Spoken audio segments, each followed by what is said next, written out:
एक तोता और तोती का गुजर एक सुनसान जगह से हुआ। सुनसान जगह देखकर तोती ने तोता से कहा, यह गांव कितना वीरान और सुनसान लगता है।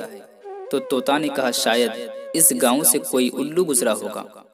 जिस वक्त तोता और तोती दोनों बातें कर रहे थे, तो उसी वक्त वहां से एक उल्लू गुजर रहा था। जब उल्लू ने तोता और तोती की बात सुनी, तो वहीं पर रुक गया और बोला, तुम दोनों इस गांव में नए लगते हो, इसलिए आज रात तुम दोनों मेरे मेहमान बन जाओ और मेरे साथ खाना खा लेना। तो उल्लू की दावत को तोता और तोती ने कबूल कर ली।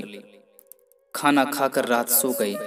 सुबह हुई तो तोता तोती दोनों जाने लगे। तो उल्लू ने तोती का हाथ पकड़ लिया और कहा, तुम कहाँ जा रही हो? तोती परेशान होकर बोली, ये कोई पूछने की बात है? मैं अपने शौहर के साथ घर वापस जा रही हूँ। उल्लू ये बात सुनकर हंसा और कहा, तुम ये क्या कह रही हो? तुम तो मेरी बीवी हो। इस बात को सुनते ही तोता तोती दोनों उल्लू पर झपट पड़े और गर्मा गर्मी शुरू हो गई।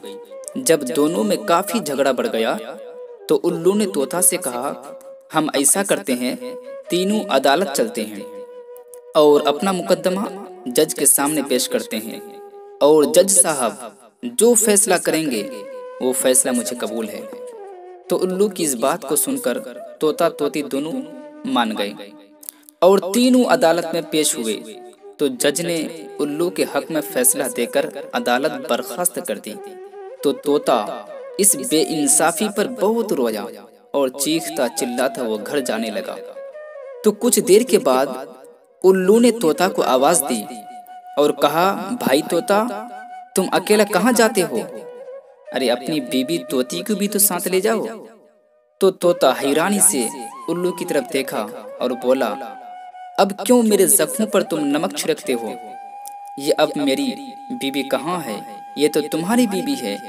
जज ने भी गलत फैसला सुनाकर तुम्हारी बीबी बना दिया है। तो उल्लू ने तोता की बात सुनकर नरमी से, मोहब्बत से, प्यार से बोला, नहीं तोता दोस्त, ये तोती तुम्हारी ही बीबी है। ये तोती मेरी बीबी नहीं है।